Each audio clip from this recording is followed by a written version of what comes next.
इंदौर के भागीरथीपुरा में दूषित जलकांड में 24 से ज्यादा लोगों की हुई दर्दनाक मौत के मामले में और इसी के साथ मनरेगा से महात्मा गांधी का नाम हटाने को लेकर के पूर्व विधायक सुखेंद्र सिंह बन्ना के नेतृत्व में मऊगंज जिला मुख्यालय के सामने एक दिवसीय धरना दिया गया। और इसी के साथ पूर्व विधायक सुखेंद्र सिंह बन्ना ने राज्य की मोहन यादव सरकार और केंद्र की नरेंद्र मोदी सरकार पर तीखा हमला बोला और उन्होंने कड़े शब्दों में आलोचना करते हुए कहा कि ये सरकार या तो लोगों की जिंदगी छीन लेती है या फिर किसी योजना का नाम बदल देती है, लेकिन इस सरकार के पास न तो कोई नया विजन है, न कोई प्लान है, न कुछ कोई रणनीति है। सिर्फ और सिर्फ सरकार ऊहापोह की स्थिति पैदा करती है, भ्रम की स्थिति पैदा करती है, नफरत करती है और इसी के साथ जमकर भ्रष्टाचार करती है। इसके अलावा इस सरकार के पास कोई भी नीति रीति नहीं है और इसी के नाते से प्रदेश की जनता हो या देश की जनता हो, सब कोई त्राही त्राही कर रहा है। इसी के साथ मऊगंज कांग्रेस की कद्दावर नेत्री अरुणा तिवारी ने भी राज्य की मोहन यादव सरकार और केंद्र की नरेंद्र मोदी सरकार पर तीखा हमला बोला। उन्होंने कहा कि प्रदेश में हो या फिर देश में हो,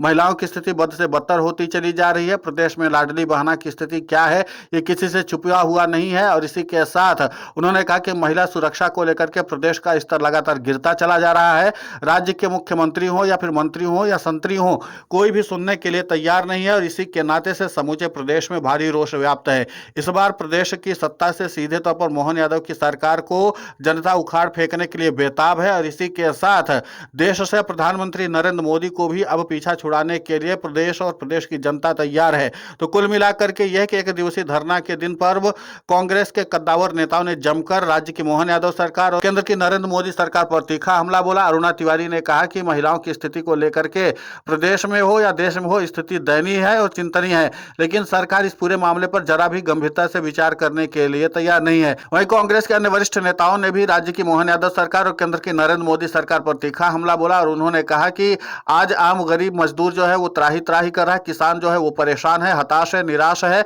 और इसी के साथ सारे पैसे जो आते हैं किसानों के लिए वो सिर्फ अधिकारी और इनके नेता मिलकर बंदरबाट कर रहे हैं। यहाँ पर तो आम जनमानस की सुनवाई भी नहीं हो रही, इसीलिए हम एक दिवसीय धरना देकर के सरकार को जगाना चाह रहे हैं। हम लोग गांधीवादी विचारधारा के लोग हैं, हम लोग हिंसा नफरत को त्याग करके प्रेम और समर्पण के साथ एक दूसरे को जोड़ने और समाज को आपसी एकता के साथ लेकर चलने वाले लोग हैं। लेकिन ये सरकार जो है सिर्फ नफरत और घृणा की राजनीति करती है, आम लोगों के प्रति कोई भी सहानुभूति नहीं रखती है। इंदौर दूषित जलकांड में किस तरीके से मृतकों के परिजनों का मजाक उड़ाया गया, मृतकों का मजाक उड़ाया गया और ये सरकार लगातार अपने एक के बाद एक पाप करती चली जा रही है और आम लोगों की सुनवाई नहीं हो रही है। तो कुल मिलाकर के मऊगंज कांग्रेस के कद्दावर नेताओं ने जिस तरीके से घेरा है, इस मामले पर सियासी तौर पर सवाल जवाब किया जाएगा, लेकिन देखना महत्वपूर्ण होगा कि भाजपा की ओर से इस पूरे मामले पर क्या प्रतिक्रिया दी जाती है। फिलहाल इस पूरे घटनाक्रम को लेकर के आपकी प्रतिक्रिया बहुत महत्वपूर्ण होती है, आप हमें कमेंट करके जरूर बताएं। साथ ही इस चैनल को सब्सक्राइब करें, खबर को ज्यादा से ज्यादा शेयर करें।